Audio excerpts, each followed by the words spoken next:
A graça e a paz do nosso Senhor Jesus Cristo.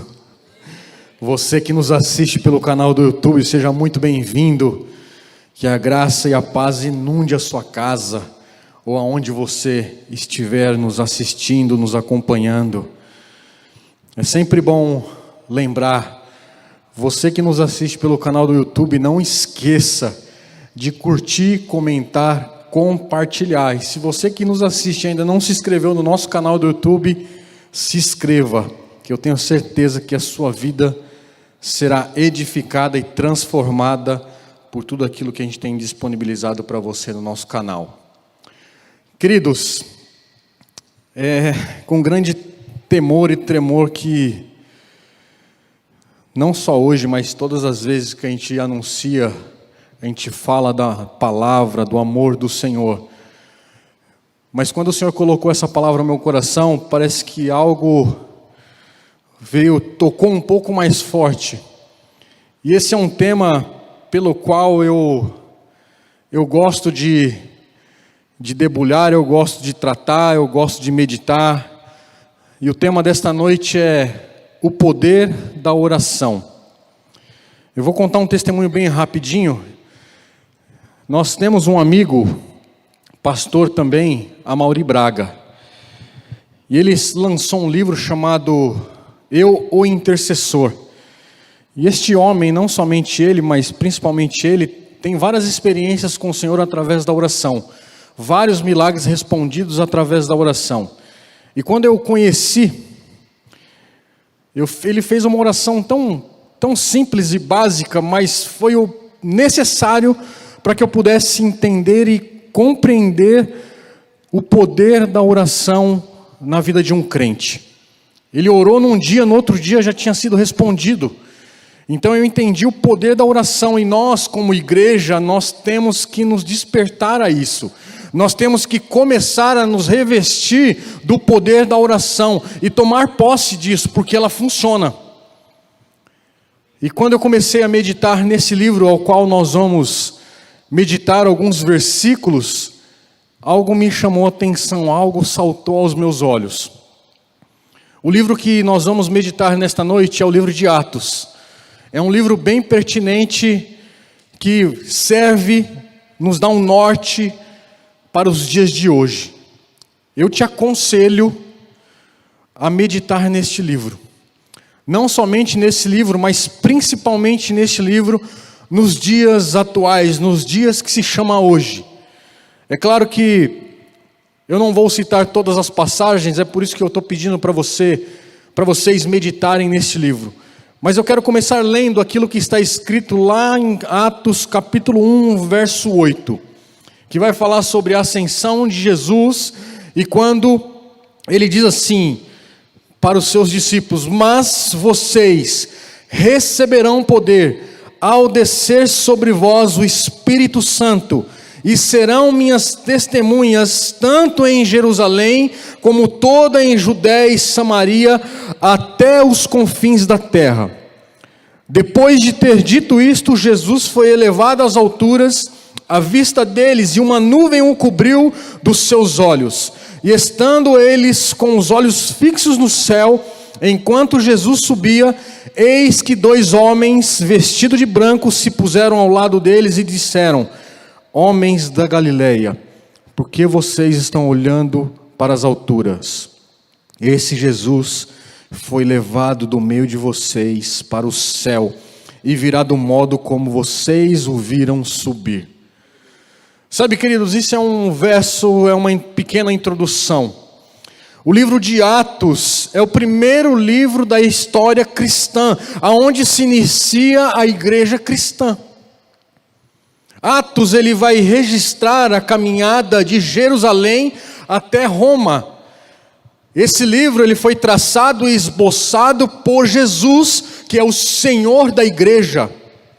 E ele disse aos seus discípulos, isso é o que eu acabei de ler para vocês: vocês serão minhas testemunhas. Ou seja, aqueles discípulos continuariam aquilo que Jesus começou a fazer. Ao longo do tempo que esses discípulos andavam com Jesus, aprendendo os seus milagres, maravilhas e prodígios, É exatamente isso que eles iriam fazer aqui no livro de Atos. Se vocês lerem o livro de Atos, vocês vão ver quantos milagres, maravilhas e prodígios eles fizeram, principalmente Pedro e Paulo.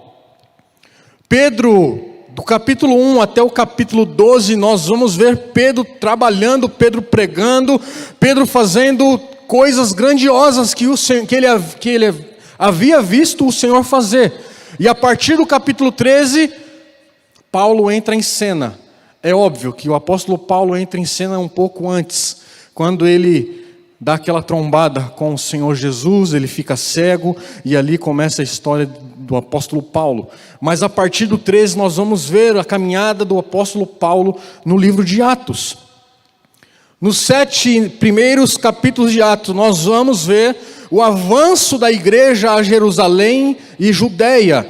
Já no capítulo 8 nós vamos ver o evangelho chegando até Samaria. E a partir do verso 9, o evangelho começa a se avançar até os confins da terra. Como eu disse, neste livro nós também vamos ver a conversão de Saulo para Paulo. Este era o primeiro nome do Paulo. A metade deste livro se dedica a narrar as viagens missionárias, descrever o avanço do cristianismo, vai narrar as viagens do apóstolo Paulo, as províncias do Império Romano e tantas outras coisas. Este livro, chamado Atos dos Apóstolos, talvez nós poderíamos chamar Atos do Espírito Santo, de tantos milagres, maravilhas e prodígios que nós nos deparamos ao ler este livro. Pedro, ele endereçou esta carta, endereçou seu ministério aos judeus, ou seja, ele pregou principalmente para os judeus, e o apóstolo Paulo pregou principalmente para os gentios. Isso nós vamos ler, nós vamos ver, vocês vão ver ao longo da leitura do livro de Atos. E nessa jornada, os apóstolos, eles enfrentavam a implacável perseguição dos judeus contra os cristãos. Notem que, na verdade, os judeus, ao invés de ajudarem a propagar o evangelho, eles estavam perseguindo os cristãos. Eles estavam fechando as portas para que o evangelho não se propagasse naquela terra. Este livro de Atos também nos faz, ou deveria nos despertar a trazer à nossa memória os gloriosos feitos de Deus. Esse livro de Atos também vai alimentar a nossa alma com a esperança de que o mesmo Deus que realizou aqueles milagres antes é o mesmo Deus que realiza o milagre hoje na minha e na sua vida. É o mesmo Deus, é o mesmo Deus, é o mesmo poder. Estudar o livro de Atos é nutrir o nosso coração com a perspectiva de novos avivamentos. Não é isso que nós estamos buscando? Não é isso que nós queremos? De novos avivamentos que coloquemos o nosso joelho e que o trilho da verdade firme os nossos passos no caminho da nossa santidade. Quando o apóstolo Pedro começou a pregar, a primeira pregação foi: arrependam-se. Na verdade foi a segunda pregação dele. Arrependam-se, nós temos que nos arrepender dos nossos maus caminhos. Se nós queremos de fato o verdadeiro reavivamento na igreja, nós temos que mudar a nossa forma de olhar, nós temos que recalcular a nossa rota, porque hoje nós estamos mais preocupados com o nosso eu, com o nosso ser, com aquilo que temos e somos, e esquecemos daquilo, quem o Senhor é, quem nós éramos e quem nós somos hoje. Será que você pode trazer essa memória, quem você era e quem você é? O mérito não é seu, o mérito é do Senhor que nos alcançou e nos separou, para que hoje nós estivéssemos esta oportunidade de glorificar o nome dEle, de anunciar as boas novas, de continuar anunciando o Evangelho, porque o livro de Atos ele finaliza no capítulo 28, mas nós temos por obrigação em continuar e pregar este Evangelho a toda e qualquer criatura, toda e qualquer criatura. Diante desse contexto, dessa pequena introdução do livro de Atos, eu gostaria que você avançasse um pouquinho. No mesmo livro de Atos, no capítulo 12. Nós vamos ler dos versos 1 ao 5 e depois nós vamos pular para o verso 12. Avancem aí. Atos 12. Você que nos acompanhe pelo canal do YouTube, pegue a sua Bíblia, abra a sua Bíblia em Atos capítulo 12. Nós vamos ler do 1 ao 5 e o verso 12. Amém? Por aquele tempo, o rei Herodes mandou prender alguns da igreja para os maltratar. Mandou matar a espada Tiago, irmão do João. Vendo que isto agradava os judeus, prosseguiu, mandando prender também Pedro. E eram os dias dos pães sem fermento. Depois de prendê-lo, lançou-o na prisão, entregando-o 4 escoltas de 4 soldados, cada uma para o guardarem. Ou seja, eram 16 soldados, apenas para vigiar a prisão de Pedro. A intenção de Herodes era apresentá-lo ao povo depois da Páscoa. E assim Pedro estava guardado na prisão. E eu quero que você preste bem atenção no final deste verso, na parte B do verso 5. Mas havia oração incessante a Deus por parte da igreja a favor dele. Só o pastor Júnior disse um aleluia. Vou repetir para vocês. Mas havia oração incessante a Deus por parte da igreja a favor dele. Sabe, queridos, quando eu li este capítulo, eu confesso a vocês que eu comecei a apenas meditar nesses 5 versos. Pule lá para o capítulo, para o verso 12.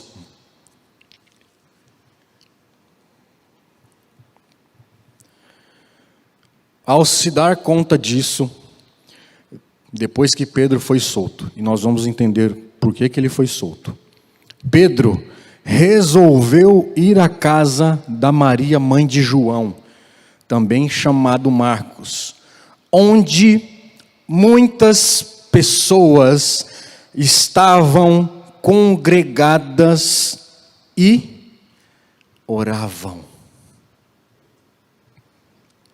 Vamos nos aprofundar um pouco mais desses versos que nós acabamos de ler. Percebam que quando nós entendemos, quando nós compreendemos o poder da oração, não tem como nós ficarmos parados, não tem como nós trazermos à nossa memória aquilo que o Senhor Jesus fez na minha e na sua vida. Não tem como nós nos depararmos com as Escrituras e nós ficarmos calados, e nós ficarmos apenas sentados. Não tem como, nós temos como igreja orar, interceder, buscar o reino dos céus e a justiça do Senhor, para que todas as outras coisas sejam acrescentadas na minha e na sua vida. O evangelho é simples, nós temos que simplificar, e muitas vezes nós complicamos este evangelho. Aqui nesse texto, nós podemos destacar 2 aspectos da prisão de Pedro. Em primeiro lugar, Herodes, ele queria prender Pedro, óbvio, para matá-lo. Mas o primeiro interesse de Herodes era um interesse político. Ele queria matar Pedro para agradar os judeus. E é óbvio, né? Diante dessa situação, a popularidade desse rei Herodes iria aumentar, por conta daquilo que ele estava fazendo, matando os apóstolos, matando os cristãos, ou seja, paralisando o anúncio do evangelho. Mas o plano de Satanás, através de Herodes, foi frustrado, Porque nada pode paralisar quando a igreja se levanta para orar em favor dos seus filhos. Nada pode paralisar quando a igreja se levanta para orar, interceder pelas causas da igreja do Senhor. Nós lemos o texto, nós acabamos de ver uma experiência maravilhosa que Pedro teve. É aquele mesmo Pedro, impetuoso. E neste momento nós vamos ver no texto, que eu nem acreditei que era Pedro. Ele estava calmo, tranquilo e sossegado. E dormindo, só esperando as coisas acontecerem, pronto para morrer, mas o Senhor ainda tinha algo para fazer na vida deste homem. O Senhor tem algo para fazer na minha e na sua vida. Então eu quero te convidar nessa noite a se levantar em ousadia e começar a orar pela sua casa, orar pelos seus negócios, orar pela sua família, orar pela sua igreja, orar pelos seus pastores, orar pela causa que é agradável ao Senhor, o reino dos céus e a sua justiça. Queridos, nós estamos diante de uma decisão importantíssima na nossa nação, é a política. Não se fala de outra coisa a não ser política. Enquanto as pessoas falam de política, nós temos é que dobrar o nosso joelho e clamar ao Senhor. Não importa quem vai estar naquele trono de homens. O que importa é que o trono do Senhor, ele está ocupado. Ele está ocupado, ele não perdeu o controle da nação, ele não perdeu o controle dessa situação. Então quando a igreja se ajoelha para orar, o reino do Senhor é propagado. Nós somos a igreja do Senhor. A igreja do Senhor está acuada, a igreja do Senhor perdeu a ousadia. O que nós mais vemos hoje são pastores brigando um com o outro, achando que a igreja dele é maior do que essa ou que aquela. Irmãos, não é isso, o reino é o mesmo. Nós vamos dar conta de tudo isso. Nós vamos dar. A igreja não é do A, do B ou do C. A igreja é do Senhor, é do Todo-Poderoso. Em segundo lugar, Herodes queria apenas causar um tumulto, mas ele escolheu matar Pedro na data errada. Ele escolheu matar Pedro na época de festa dos pães asmos sem fermento. E naquela época você não podia matar e nem sentenciar alguém naquela época. Você tinha que esperar o tempo passar para que aquilo acontecesse. E aí foi que a igreja começou a orar. Não foi instantaneamente que Pedro foi solto.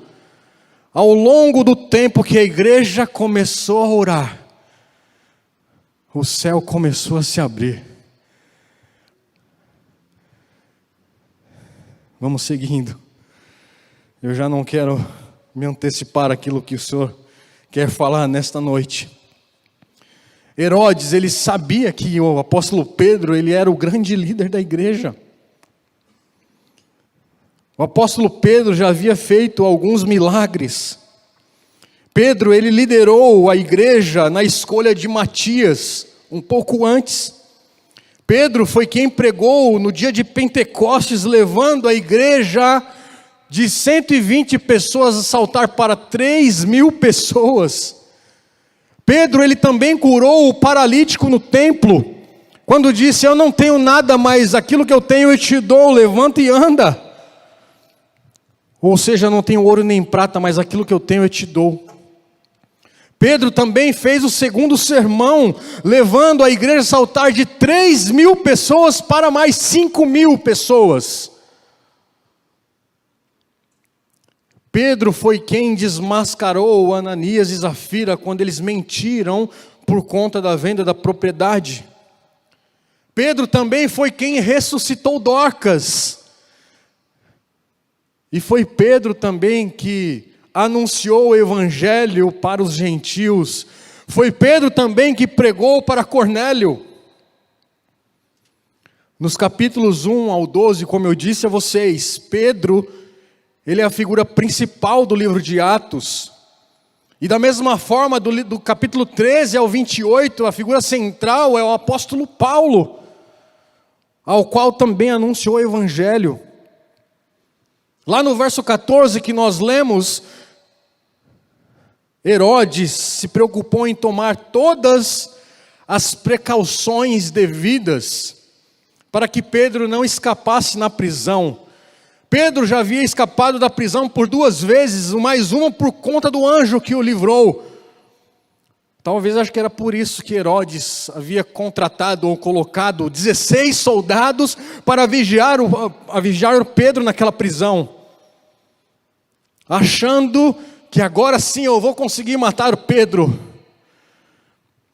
Quantas vezes as pessoas acham que desta vez o Eduardo não vai para frente, desta vez eu vou conseguir paralisar o Eduardo, mas eu quero te dizer, irmão, não foi homens que nos escolheram, viu? Foi o Senhor que nos separou. Então nada pode te abalar, nada pode deter um adorador, nada vai parar. O Senhor quer que você avance, então avance e pregue o evangelho em qualquer situação. Nada vai te paralisar. Sabe quem pode te paralisar? Você mesmo, com seus medos, com as suas inseguranças, ou com a sua pequenez, ou declarando, mas eu não sou nada, mas eu não posso isso, mas eu não sei falar aquilo. Eu também, irmãos, eu não sabia falar. Eu tinha pavor de falar em público. Olha onde eu estou. Não que vocês também vão ser pastores. Não importa o que você vai ser, mas deixa o Senhor agir na sua vida. Deixa Ele trabalhar, deixa Ele te forjar, deixa Ele quebrar as correntes que tem na sua vida. Diante dessa situação toda, na mente perversa daquele Satanás de Herodes, era impossível Pedro fugir daquela prisão. Herodes já sabia que Pedro havia fugido por 2 vezes. E sabia que Pedro e João disseram acerca dele depois que ele fugiu da primeira prisão. E sabia que Pedro fora libertado da segunda prisão por um anjo de Deus, como está escrito lá no capítulo 5, verso 19. Só um parênteses aqui, irmãos, só para vocês entenderem quem era esse Satanás de Herodes. Esse camarada, ele tinha sangue nos olhos. Este Herodes era neto de Herodes o Grande, aquele rei perverso que mandou matar todas as crianças em Belém. Ele era sobrinho de Herodes Antipas, aquele que matou João Batista e zombou de Jesus. Esse era o Herodes, que queria paralisar a pregação do Evangelho. Mas porém, todavia, entretanto, tem algo que não pode parar de anunciar o Evangelho do Senhor. Como eu disse para vocês, voltem lá no verso 5, na parte B, do capítulo 12. Mas havia oração incessante a Deus por parte da igreja em favor de Pedro. A gente sabe que a situação de Pedro era uma situação que não tinha mais jeito, ou seja, já foi determinado, Pedro vai morrer. A sentença dele já estava dada, só tinha que esperar o tempo passar, as festas passarem. Talvez no 8º dia, a cabeça do Pedro ia rolar. O que a pequena comunidade de Jesus poderia fazer contra o poder armado de Roma? Não podia fazer nada. Roma era grande, as pessoas eram treinadas para aquilo, nada podia opor aquilo que já foi determinado pelo rei. Os crentes naquela época, eles não foram para a rua organizar uma revolta popular. Os crentes daquela época não fizeram um baixo-assinado dizendo, eu quero que solte Pedro. Eles não fizeram nada disso. Eles não reivindicavam os seus direitos.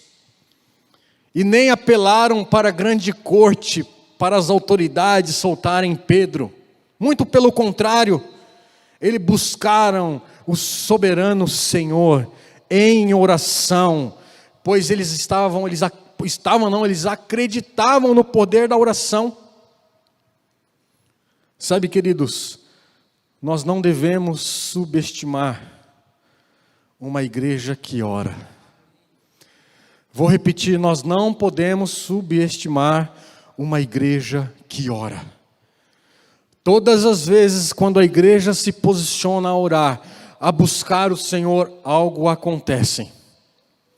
Algo acontece, queridos. Nós temos que voltar às velhas práticas. Nós temos que voltar ao primeiro amor. Nós temos que voltar ao primeiro amor. Senão nós não veremos o reavivamento. O reavivamento começa comigo e com você. Começa no individual, para que depois ele se espalhe para a igreja. Para que ele se espalhe pela igreja. Um outro ponto que nós temos que aprender aqui apenas nesse verso 5, é como eles oraram. Como que eles oraram? Os crentes, eles oravam de forma incessante. Incessante. Por cerca a Bíblia não diz quanto tempo eles ficaram. A Bíblia diz que a festa dos pães asmos duravam 7 dias. Então eu acredito que eles oraram pelos 7 dias, incessantemente pela vida de Pedro. Incessantemente. Eles não desistiram, eles não duvidaram, não se cansaram e não se fadigaram. E é com esse senso de urgência que eu e você temos que perseverar na oração. Pedro estava preso, mas a igreja orava por ele incessantemente. Tanto na prisão quanto as orações da igreja duraram por vários dias.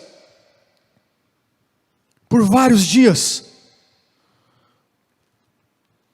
E essa palavrinha incessantemente, no original grego, quer dizer ektenos, que significa incessantemente, orar com fervor.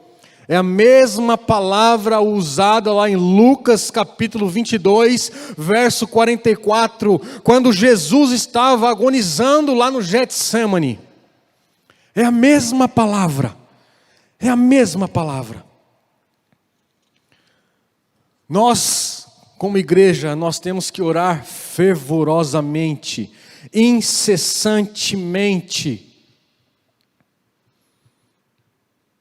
Um outro ponto interessante. Quem eram aquelas pessoas que estavam orando? Lá no verso 12, como eu disse para vocês, havia um grupo de irmãos, como está escrito aqui, depois que ele foi solto, ele resolveu ir à casa chamada Marcos, onde muitas pessoas estavam congregadas e oravam. Havia um grupo orando por ele. Aqui nós temos um grupo grande, que é isso que nós vamos fazer no final do culto. As circunstâncias, elas eram humanamente irreversíveis, mas eles oravam. Uma igreja unida em oração pode mover os céus, abalar o inferno e provocar grandes mudanças na terra. Vou repetir, uma igreja unida em oração pode mover céus e terra, abalar o inferno e provocar grandes mudanças na terra. Esse é o poder da oração, quando nós estamos em comunhão, quando nós estamos orando, buscando a face do Senhor, é isso que acontece. O inferno ele treme, o inferno se abala. É isso que nós precisamos fazer nesta noite. Nós temos que buscar a face do Senhor em oração. Nós temos que de fato nos prostrar aos pés do Senhor e dizer: Pai, sem Ti nada sou e sem Ti nada consigo fazer. Nós precisamos disso. Nós precisamos disso. Eu queria chamar o meu querido Elkson.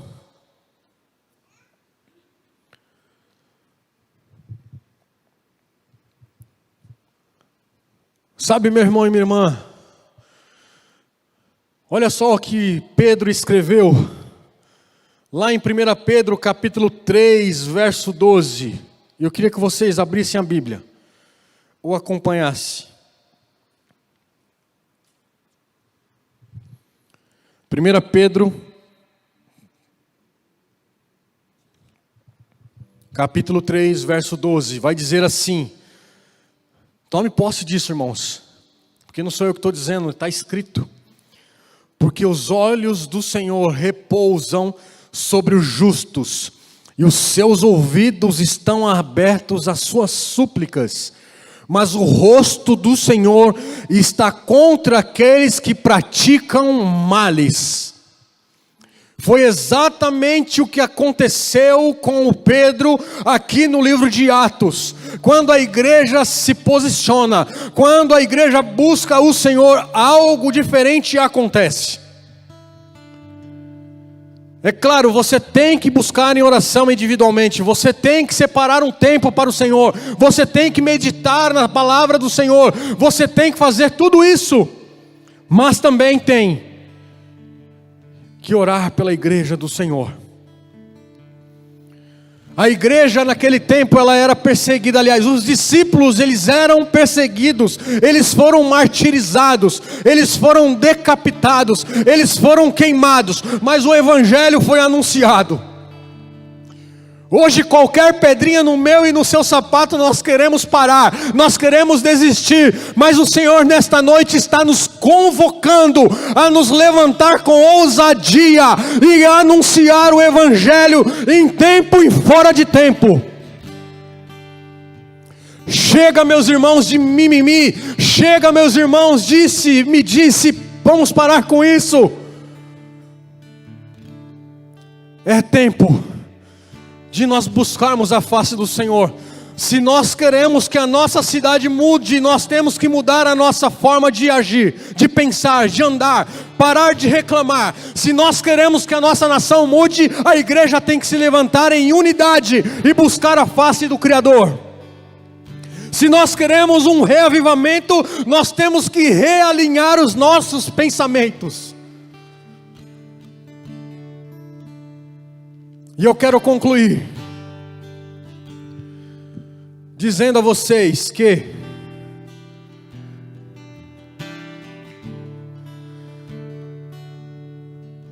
o livramento de Pedro foi o resultado da interação da providência natural e sobrenatural de Deus. É assim que acontece quando nós oramos. A igreja ora e o anjo do Senhor age, como aconteceu com Pedro. Há uma ligação entre os joelhos dobrados e os braços do Deus estendido. O capítulo 12 de Atos começa com a morte de Tiago, a prisão de Pedro e aparentemente Herodes triunfando, mas encerra com a morte de Herodes e a libertação de Pedro e a palavra do Senhor continuando sendo anunciada. Nada pode parar o evangelho a ser proclamado, irmãos. Nós vemos na Bíblia quantas pessoas tentou paralisar, mas não conseguiram, e não vai ser dessa vez que vão conseguir. Não vai ser desta vez, a não ser que a igreja recue, a não ser que eu e você desista, mas nesta noite o Senhor está nos dando ousadia para que a gente possa avançar, conquistar níveis maiores que nós estamos. Chega de tomar leitinho, chega da água batendo no nosso tornozelo. É tempo de nós nos afogarmos nas águas do Espírito. Esse é o tempo que o Senhor quer. Esse é o tempo. Este é o poder de Deus para acabar com os planos humanos e estabelecer os próprios planos dele aqui nessa terra. Deus, ele pode até permitir algumas coisas, mas como eu disse no início, ele não perdeu o controle da situação. Se eu e você estamos passando por alguma necessidade ou por alguma enfermidade, não é porque Deus se esqueceu de você, é porque Deus quer ser Deus na sua vida. Ele quer tomar o seu lugar que é de direito no seu coração. E eu quero convidar a igreja a se levantar.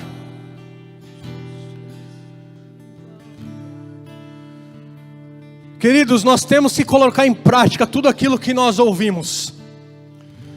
Lá no verso 5, mas havia uma oração incessante a Deus por parte da igreja em favor dele. Eu não sei qual é o seu pedido, eu não sei qual é a sua situação, mas é você e Deus. Você vai lutar pela sua causa, e nós vamos lutar pela causa da igreja. E lá no verso 22, no 12, desculpa, onde muitas pessoas estavam congregadas e oravam. E notem, queridos, um pouco mais à frente, nós vamos ver o relato do apóstolo Pedro batendo na porta, porque ele havia sido solto. O anjo do Senhor disse a ele o que ele deveria fazer. E quando ele chegou na casa, as pessoas ficaram espantadas. As pessoas, elas não acreditavam. É assim que vai acontecer comigo e com você. Quando as pessoas olharem para mim e para você, mas como você conseguiu? Como você conquistou? Você vai dizer, foi o Senhor na minha vida. Foi o Senhor que conquistou por mim. Você vai ser apenas um instrumento. Será que você pode nesta noite dizer, eis-me aqui, Senhor? Será que você pode dizer mais alto, eis-me aqui, Senhor? Envia-me a mim, Senhor. Envia-me a mim, Senhor. Você aí no seu lugar, você vai lutar pela sua causa como você nunca lutou antes. Você aí de casa, você vai lutar pela sua causa, vai lutar pela sua casa como você nunca lutou na sua vida. Aleluia. Saia nesta noite com esse espírito. Saia desta noite com esse senso de urgência. Saia nesta noite com esse senso de intercessão no seu coração. Saia com essa urgência e pedindo ao Senhor que queime o seu coração pela nação. É tempo de buscarmos, é tempo de clamarmos por esta nação. É tempo de clamarmos pelas autoridades que foram estabelecidas por Deus para esta nação. Pai, nós te louvamos. Eu quero te louvar, eu quero te agradecer e te engrandecer, Pai. Eu quero dizer, ó Pai, que eu te amo, Senhor, nós te amamos. Nós te amamos, ó Pai, em nome de Jesus. Sem ti nada somos e sem ti nada podemos fazer. Venha levantar a sua igreja. A sua igreja, Pai, em nome de Jesus. Não é qualquer igreja, mas é uma noiva. Que a sua noiva, ela venha ser preparada, que ela venha se preparar para encontrar com o noivo, para encontrar com o Senhor. Mas não é uma preparação de qualquer jeito.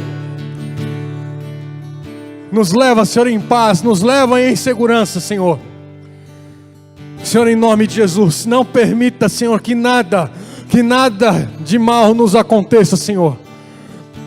Da mesma forma que viemos, ó Pai, em segurança e em paz, que nós possamos voltar debaixo das tuas potentes mãos, ó Pai, nos livrando do homem mau, nos livrando, Senhor, em nome de Jesus, da cilada de Satanás, nos livrando de acidentes, nos livrando da enfermidade,